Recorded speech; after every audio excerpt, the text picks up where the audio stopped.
Bismillahirrahmanirrahim. Assalamualaikum warahmatullahi wabarakatuh. Saya Megda Susanti dengan NIM A1B022166 akan mempresentasikan materi yang kedua mengenai perjanjian atau perikatan pada mata kuliah aspek hukum dan ekonomi. Nah, di sini saya akan membahas mengenai pengertian, kemudian ada beberapa lagi materi yang lainnya. Baik, langsung saja kita masuk ke materi yang pertama, yaitu pengertian perjanjian atau perikatan. Menurut R. Subekti, perjanjian atau perikatan merupakan suatu perhubungan hukum antara dua orang atau dua pihak berdasarkan mana pihak yang satu ini berhak menuntut suatu hal dari pihak yang lain, dan pihak yang lain ini berkewajiban untuk memenuhi tuntutan dari pihak tersebut. Kemudian ada syarat sah perjanjian menurut pasal 1320 KUH Perdata. Nah, syarat sah perjanjian ini ada 4 yang terbagi menjadi 2, yaitu subjektif dan objektif. Yang pertama ada syarat sah yang tergolong syarat subjektif, yaitu yang pertama sepakat antara para pihak. Maksudnya di sini adalah kedua belah pihak harus setuju dengan kesepakatan yang telah dibuat sebelumnya tanpa ada paksaan dari pihak manapun. Nah, kesepakatan ini bisa dibuat atau diikat antara dua orang atau lebih, yaitu bisa antara individu atau dengan kelompok. Yang kedua ada yang namanya kecakapan dalam melakukan perjanjian. Ini juga termasuk dalam persyaratan subjektif. Hal ini merujuk pada kemampuan hukum seseorang untuk membuat perjanjian. Nah, menurut hukum seseorang dianggap cakap itu jika sudah mencapai usia minimal 18 tahun atau sudah menikah. Nah, apabila di bawah usia minimal yang saya sebutkan tadi, maka harus didampingi oleh wali ataupun orang tua. Yang ketiga ini termasuk syarat objektif, yaitu karena suatu hal dan atau objek tertentu. Nah, di dalam perjanjian diartikan bahwa perjanjian tersebut harus memiliki objek yang jelas dan spesifik.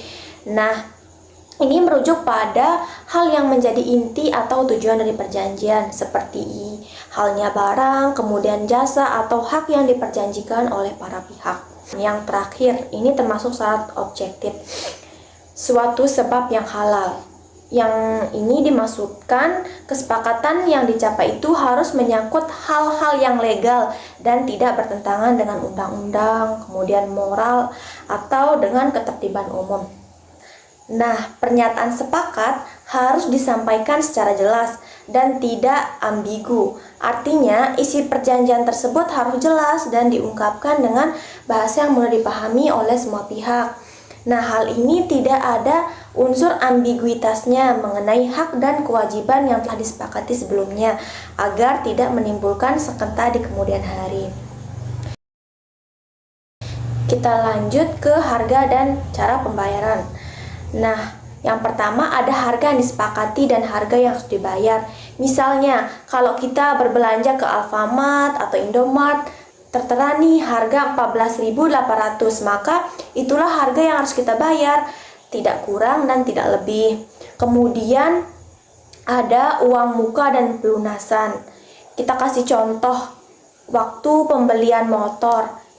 Disclaimer dulu, ini tergantung dari merek atau harga barang tersebut.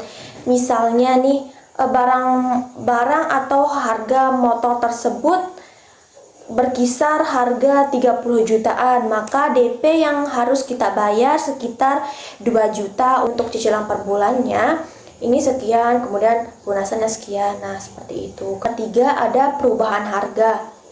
Contohnya tuh apabila kita berbelanja atau membeli barang kredit di toko elektronik, kemudian ada syarat pembeliannya yaitu 15N, artinya itu kita sebagai customer dapat potongan harga 10% yang pembayaran yang kita lakukan itu sebelum tanggal 15. Nah, apabila sudah lebih dari tanggal 15, maka kita akan membayar seperti biasa, tidak mendapat potongan. Kemudian ada bukti pembayaran. Kalau kita berbelanja di outline nih atau online shop atau dimanapun, kita pasti dikasih struk pembayaran atau faktur pembayarannya. Selanjutnya di sini materi pengiriman barang. Pertama, waktu pengiriman.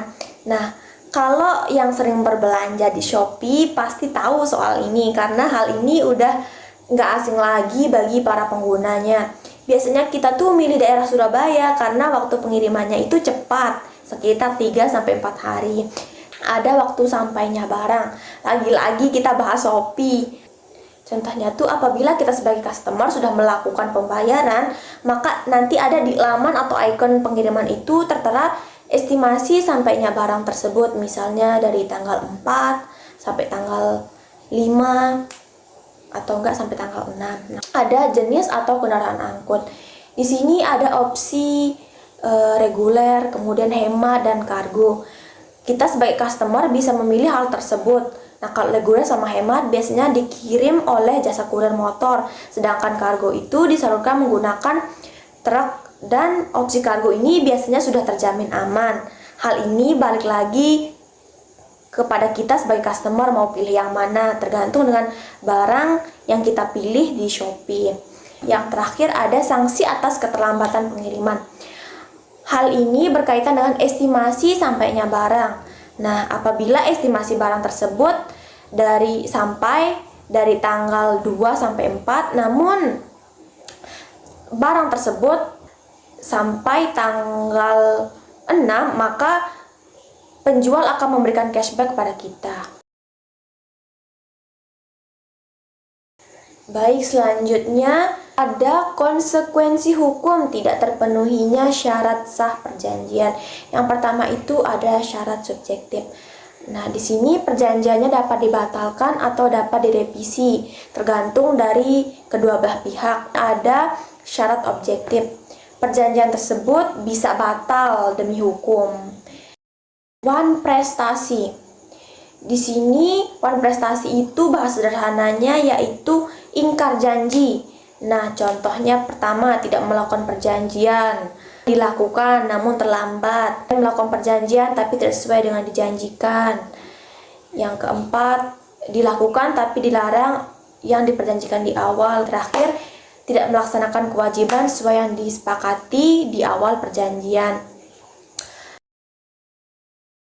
Selanjutnya ada ganti rugi juga dalam wan prestasi. Nah, di sini ditentukan di dalam kontrak ganti rugi ekspektasi.